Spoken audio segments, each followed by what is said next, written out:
Record. Now it's recording. You alright?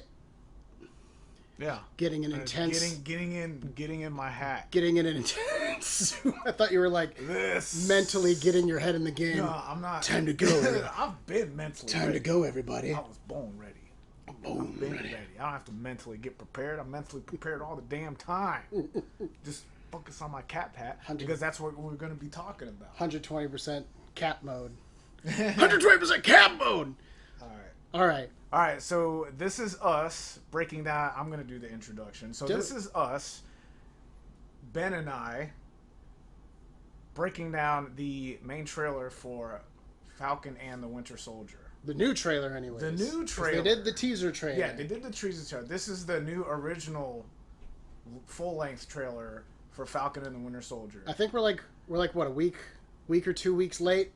Didn't even think about discussing this trailer at all. About a week? Maybe about a week. Yeah. Yeah, maybe about a week. We didn't think about discussing it until today. And actually, we just rewatched it. And, we, of course, like every Marvel Studios thing that comes out, we cannot wait for this damn show. It looks like it's going to be a blast. That's the thing. I think that the trailer's obviously selling like the buddy cop fun aspect of what this is. Yes. And then I think fantastically so. Yes. What we were teased about in Captain America: Civil War. Yeah. Which was brilliant. Just the small thing of like, Bucky and Falcon sitting in the little buggy. The little Volkswagen. Yeah, and Bucky's like, "Could you move your seat up, please?" And Sam is like, "No." Dead face. No. But yet both of them, when Cap kisses Sharon Carter, and they're both like, "That's my boy." Both of them like, yeah, it's great. And that was because I watched the trailer with my wife, and my wife doesn't watch any of the trailers for anything. Like, she wants to go in fresh as a babe if she can help it. And the only reason she watched it was because I put it on the TV. And it finished, and she was like, good. It felt what I want this movie... It felt like what I want this to be about, which is those two interaction, and they silently hate each other, but they silently don't trust anybody else more than the other person either. Exactly. And that's 100%. They both know such a cool have vibe. This bond when it comes to Steve Rogers. And that's something, even though they can't stand each other, they know that's the bond they share. And I would argue it's not something that we've seen in the comics too much, because Bucky and Sam didn't get a lot of interaction with each other in the comics. I think it was only after Cap died. Yeah, it was when Bucky became Captain America for a while, and Sam worked as his partner for a time. And even then, they got along fine. There's a lot more animosity in the MCU than in the comics. Yes. But it's very much this idea of I feel like these two are cut from the same cloth kind of thing. This is as opposed to opposites attracting, this is similarities hating the absolute shit out of each other because they're too similar and they know it. We're the exact same kind of guy. Get away from me. I don't want this. But that's what makes them so fun. Yeah, exactly. Like you mentioned the whole buddy cop thing, and even at the end of the trailer when they're doing the staring contest, and she's like, "Hey, how old are you guys?" We know that this is gonna be a theme throughout the whole series, that one is gonna try and top the other. 100%. We saw in the trailer that Falcon is showing off the fact that I can fly and you can't. So you can't do shit that I can do, But at the same time, Bucky's probably like, well, I'm more super strong than you are, so I can take basically more damage. That's more than anything else. That's one of the things that interests me is what status quo are these two going into? Because that's one of the coolest things about a post-Endgame world is S.H.I.E.L.D. doesn't exist. The Avengers, as we knew it, doesn't exist. We haven't seen any structure put in place that they would exist within, and they seem to be working with the military. They're in some kind of cargo plane. There was a dude in some kind of military uniform. Are they freelance agents? Are they adventurers? It definitely feels like they're working for some form of government agency, which I think both of them would fall back into relatively easily. Which I think is going to play into the big thing with the U.S. government casting the U.S. agent as the new Captain America. But morally, is this guy as good as Steve Rogers was? Not in terms of physicality or his presence. Is he going to be a dick? Yeah. Because typically U.S. agents, in the comics, he's a huge douchebag. Right? He's a douchey version of Captain America. Yeah, he's Captain America with the powers and the morals, but without any of the grace. Like, U.S. agent will always do the right thing, but he'll kick you in the balls, punch you in the face, and he'll tell you to thank him for the privilege as he's saving the world. Like, it's not a Steve Rogers way to be. And it makes me wonder, the short part that we saw with U.S. Agent when he's at, I guess the football game, him running out on a football stadium. Everything. You think to yourself, is that something Cap would do? Steve Rogers would never do Steve Rogers would never do that. Exactly. And if he did it, he would be embarrassed and shy about it the whole time. Like we saw in the first Avenger, even when he's going out on stage, he's like, I don't... Yeah, when he punched Hitler 200 times, and, even, when he was watching himself in the theaters, he was still, he started to become, kind of happy about it, but he was still very humble about it. He was getting a kick out of the fame. Yeah, exactly. But he also still wanted to do more. Even after being famous, he wasn't satisfied with being famous. Yes. He wanted to help people. And I think that's going to be the division that we see with U.S. Agent versus Falcon and Bucky. I would almost argue, and again, we've seen that Zemo, he's not Baron, but he's Zemo. Zemo's going to be involved in this again. I love Zemo in the comics. Yes. I love his sinister whisper. I love his superheroes still exist. I will not let this stand. That's exactly. My work isn't finished. That is super cool. And we noticed that as soon as Zemo started talking, we're like, oh, his voice is different. It's more sinister in this one, That's he's pulling a little bit of that. He's pulling a little bit of that Kingpin whisper out, I think, after for this movie. Yes, and I mean, it's almost like in Civil War, he had an agenda, but at the same time, he was still kind of playing victim in a way because of his family. But now he's full-fledged supervillain. Yeah, this isn't I'm doing... There's a part of Zemo that I think will tell himself, I'm doing this to make the world a better place. Exactly. But this is all villains believe that they're not wrong. Yeah, and the trick is having them well-motivated to believe that. Yes. Where, the Red Skull's evil because he's evil. He has no good motivation. Exactly. Where Zemo's motivation is, superheroes cost me my family. I tried to get rid of them once, and it didn't work, and look what happened to the world. Things got worse. They got worse. So I've got to keep on trying, y'all. I'm going to persevere through this, and it's just going to be bad for everybody. Exactly. We don't know what his plan is yet. Yeah. But we know, being Zemo, it's going to be a good one. Well, that's they do the one shot of, the neon lit city at night. Oh, yeah. And I can't help but wonder if that's Bagalia, which in the comics is a country of supervillains run by Zemo. Interesting. Who I want to say Rick Remender introduced it in All New Captain America, which is when Sam Wilson was Falcon. I might be... I feel like I'm right, but I might be wrong. And it also seems like a big ask to call that a nation of supervillains, given that Marvel has, they don't have 3 surviving supervillains. Exactly. Yeah, exactly. One of whom is Zemo. And the other one is It's like Zemo, the Abomination. Yeah. We're not exactly sure. I think that's it. Yeah, that's pretty much it. You can't say Loki because technically he's dead in this. Dead. Yeah, exactly. As far as they know, he's dead. Yeah, exactly. But yeah, I'm fair. I would put money down that that's Bagalia. We see the watchdogs in this, which is the group that have the masks with the red hand. With the red hand. The red hand of Saruman. Again, in the comics, the watchdogs are a paramilitary group who typically... This is a group of characters who, they'll hunt down immigrants. They try to, kill non-white ethnic Americans. They're typically a hate group who go, we're pro-America, and they just take it to the utmost extreme, which is a pretty good way of putting them against Sam and Bucky. What will that be in the show? I don't know, because the one character, the female character that they show put on the mask, To me, she looks Hispanic, but I could be just misreading it. I think she's kind of mixed somehow because she was in Solo. Oh yeah. Yeah, she was in Solo. She played like the main bounty hunter person. You know, I know.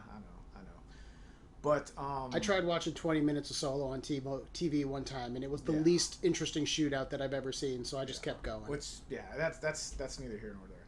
But I read like online that like people are like, oh, maybe she could be playing like Red Skull's daughter, and I'm like, wouldn't she be like 70 then? Sin.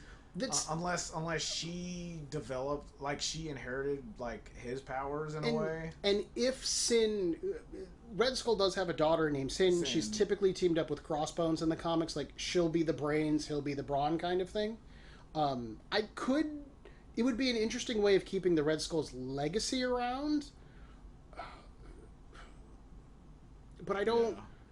We like. I don't. Crossbones feel like, don't exist anymore. Yeah, I was gonna say. Yeah, they just like the other day they asked Frank Grillo, you know, oh, is Crossbones? So he was like, no, Crossbones is done. And even he was like, outright like they're not interested. Yeah, he's like they're not interested. And I'm like, yeah, he blew up. Yeah. So yes, he's done. Like, you did what a the good hell? Why job are you getting asking rid of him him. this? I'm like, Jesus Christ. Like, we want him back as a cyborg monster. Like, I know. Yeah, I know, right? It's like, stop it. I never knew there were like. Don't get me wrong, and I love him as the character. I thought. Yeah, so did I. Actually, that was really good casting. I liked Frank Grillo a lot as Remlo. He was great. I never knew Crossbones had this many fans. Like that's one of those things. Exactly. Where I'm like, he's a bully villain who shows up to just be like, I'm a bad guy, and then Cap hits him in the face with his shield a couple times. And he goes down, and everyone goes about their business. Like, that's fine. Sin would be an interesting choice. It would be interesting, especially since so much of this show is going to be dealing with the legacy of Captain America. Yes. What does that mean? What does that look like in 2000? Because it's 25, I think, technically in the MCU. What does that legacy look like there? More like 2020. Yeah, it was 2023. It was 2020 because they said Guardians was 2018, and then they went 5 years later in Endgame. So it was 2023. That's the level of nerd I am. I don't care what you call some characters, but I'll get my year right. You have to. But that would be an interesting legacy thing. But I don't know. That feels more of a distraction from Zemo.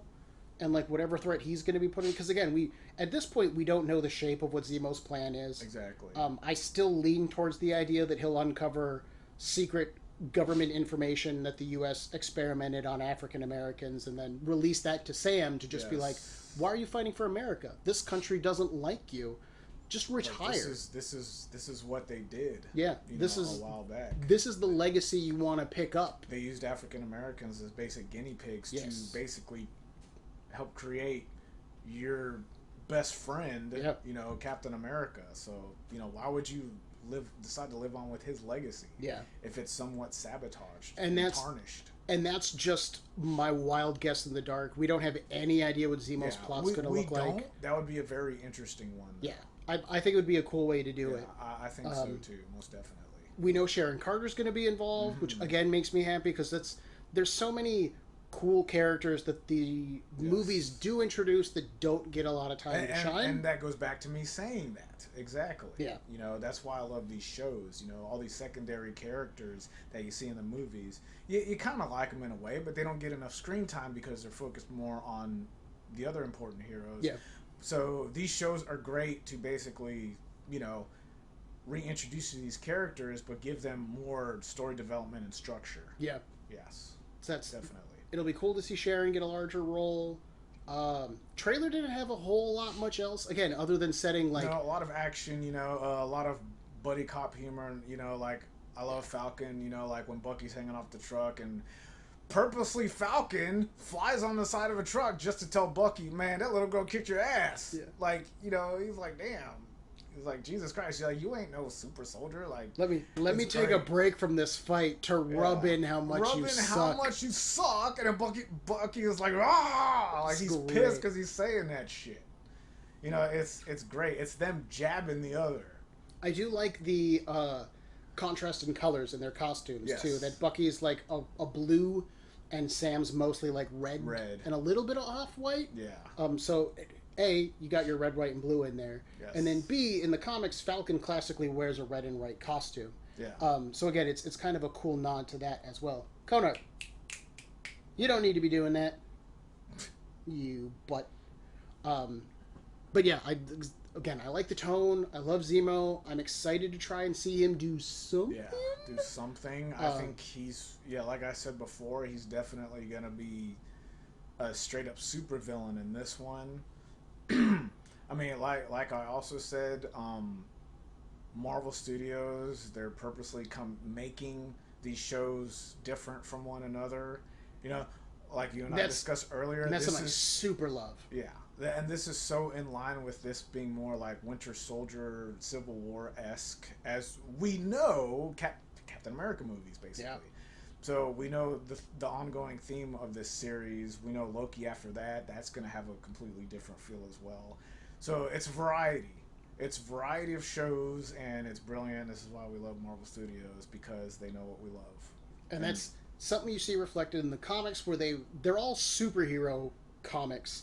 But like Ed Brubaker's Captain America run was very espionage, shadowy, dark, backstabbing and behind corporate deals. Which is what made Winter Soldier, the movie, so brilliant. It's my favorite MCU movie. But then you go one run past Ed Brubaker's to Rick Remender's Captain America, and it's a weird, colorful science fiction fantasy kind of exploration of what is Captain America. And it's cool to me to see the difference that character can do, but then the fact that not even just the movies, which do a really good job of maintaining different tones, but that the Disney Plus shows are also going to give you, WandaVision has this weird horror mystical element to it. This is going to be way more kind of, this is going to be more like your political thriller, but with like crazy action sequences.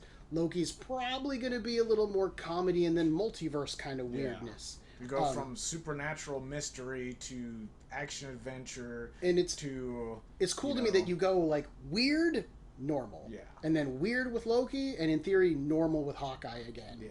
I like that balance where you're not just getting it's crazy stuff all the time, which is it'll just be a nice change of pace from whatever happens in WandaVision. So that's something I'm looking forward to as well. Same here, most definitely. I think with the first episode, it's gonna feel completely different. Yeah, it is. Yeah. And that's Marvel Studios' purpose. It's like we're gonna hit you with all the mystery of WandaVision, but we're gonna shoot you in the arm with all the action of Falcon and Winter Soldier. Yeah. Now that we've sold you on these Disney Plus shows with WandaVision by showing you the scope of how big they can get. Now we're gonna hit you with more of what honestly I think people were expecting an MCU show to be, which is more of an action-driven show with some good character work. Which is an interesting 1-2 punch, I would argue. But again, I'm down for. Obviously, I'm down for it. Absolutely, it's what Anthony Mackie said while they were filming it. That the movies on average, we give you 2 hours of MCU stuff. You want to come on up? That people love. Last couple minutes. This show is going to be 8 episodes, so they had so much more to work with. And basically, he said there's so much going on, and we could fit it instead of just a 2-hour movie. We can fit it into 8 episodes. Yeah. So he said he was looking forward to it, and I know we're looking forward to it. Like we know with WandaVision, they can fit so much more into it, and it's gonna be great. Like we said, we saw the full-length trailer. It's great, and even though we saw a lot of stuff, they still didn't reveal shit. Yeah. So I mean, that's MCU's brilliant plan. That's one of the things that I love the most is they can show you so much about especially what you're expecting. Yes. And we still don't know almost anything else about what this is going to look like. And that's so cool to be almost about 2 months out? Roughly a month. Roughly a month. Yeah. Just over. March. Just over a month. Yeah. Yes. And it'll be just over a month. Time to switch gears. Oh, it'll be so cool. Exactly. Yes. I don't know what we're going to do after WandaVision. We got that week break, so anticipation is going to be off the fucking charts. Well, that's I almost hope that there's a second trailer before it drops kind of thing. It's possible. Maybe. But we'll see. We'll be all right. Yeah, definitely. It's going to be great no matter what. It's going to be great no matter what, man. We're excited. We know you guys are excited. Yeah, it's going to be awesome. My cat is clearly excited. Yeah, he's really excited. He had to get into this one. We know this is only going to be the beginning, and how much well-received WandaVision has become. I mean, us comic book fans and a lot of, like, you know, real deep MCU fans, we loved WandaVision from the very beginning. A lot of other people, it took them like 3 episodes to warm up to it, but eventually they loved it. Well, that's... You know, I would argue that that's the joy of doing a longer show. Yeah, is definitely. You have more of a chance to do a build-up as opposed to just like, we're going to jump in right now. Crazy stuff's happening. And I won't say you can't do that, but I always feel like it's more rewarding for any narrative to build over time and then reach that climax. Like, that's classic storytelling structures. You introduce, climax, wrap up. And it makes more sense to me to take your time, establish the elements, build the elements. And again, I think we're going to see less of a mystery to Bucky and Falcon than something like WandaVision. Yes. But that's also why I think they did WandaVision before this, was to show you these aren't going to just be movies in long format. They're going to be something different.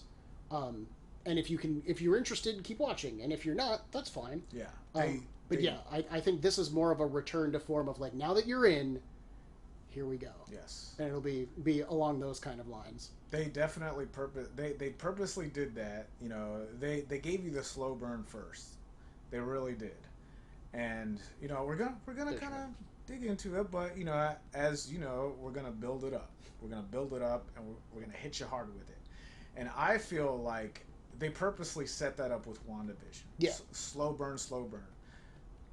Falcon and Winter Soldier, I think they're just going to punch you in the mouth from the very beginning. That's just my opinion. Yeah. That's just my opinion. You know, they're going to set you up with WandaVision, and then we're going to be like, okay, you got the tone now. First episode of Falcon and Winter Soldier, we're going to punch you in the fucking mouth with it, and you guys are going to be like, all right, we got it now. This to me feels like it'll be more like 24 in terms of like a TV show kind of thing. Yeah, espionage action thriller. It'll feel more like 24 than WandaVision being like the X-Files kind of. And that's the thing that I think really threw people is WandaVision starts with that sitcom tone. Yes. When in actuality, it's more of an X-Files investigation. We just covered it over with a coat of paint you weren't expecting us to get to. Exactly. You getting down?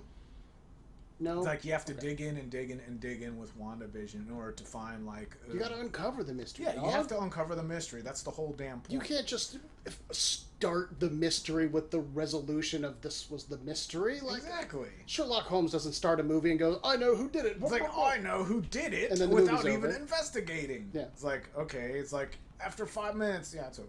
I mean, they did that with the Sherlock show on BBC, but that's fine. It's like, what else are we going to do with the other 3 hours? I don't know, walk around and talk about shit? Let Benedict Cumberbatch eat up scenery with... Eat up scenery as he's eating up lines? Oh, I forgot his name. Bilbo.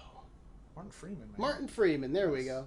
Agent Ross, yeah. Look, he's Agent Ross to me in that. Like, that's the thing, like, I don't remember the actor's name. I don't know. He'll be Bilbo to me before Agent Ross. He's Bilbo and Agent Ross. Yeah, he's more Bilbo than Agent Ross. Okay. To me. I got Anyways. you. I got you. I feel it. Thanks for showing up, Co. Love you. Benedict Cumberbatch will always be Smaug to me. he'll be Sherlock first. He'll be Sherlock first, not Doctor Strange. Not Doctor Strange. Yeah. But that's fine. Well, okay. I think that's pretty much it for the trailer. Yeah. We're excited for it. Very excited. It looks good. I love the vibe. It looks good. It looks fun. I'm down for Zemo. I know everybody wants Zemo to put together the Thunderbolts. I don't think that's going to happen here, especially with him being like, I'm going to be against superheroes. It doesn't make sense to me to immediately put together a team of supervillains. I agree. And if you're going to go that route, I would say you use this show to teach Zemo that he needs a team, and then you would move forward with putting that group together. It's almost like, no matter what plan he comes up with, maybe later on he finds out, well, maybe I can't do this by myself. Yeah. Heroes have teams. Maybe I need to form one as well. 100%.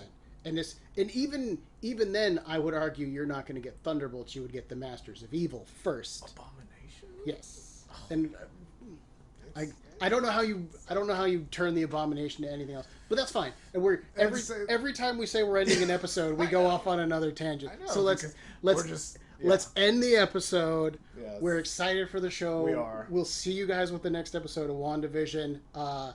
Have a good one. That's it. Have a good one. Bye. Peace out, y'all.